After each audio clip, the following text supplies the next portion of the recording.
मला अतिशय आनंद आहे की दिल्ली विधानसभेवर 27 वर्षानंतर भारतीय जनता पक्षाचा झेंडा रोवला गेला।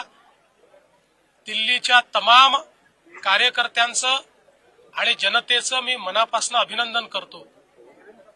दिल्लीकरांनी हा विश्वास देशाचे प्रधानमंत्री माननीय नरेंद्र मोदीजींवर केलेला आहे आणि या विजयाने आम आदमी पार्टीचे नेते अरविंद केजरीवाल यांचा बुरखा फाटलेला आहे।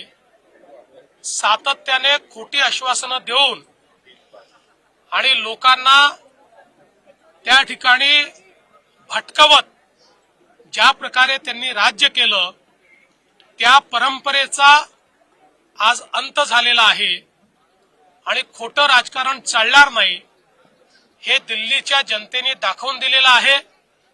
मला विश्वास आहे दिल्लीची जनता खरं म्हणजे लोकसभेत मोदीजींवरच विश्वास दाखवायची, पण विधानसभेमध्ये मात्र त्या ठिकाणी कुठेतरी आमची पिछेहाट झालेली आम्ही बघितली।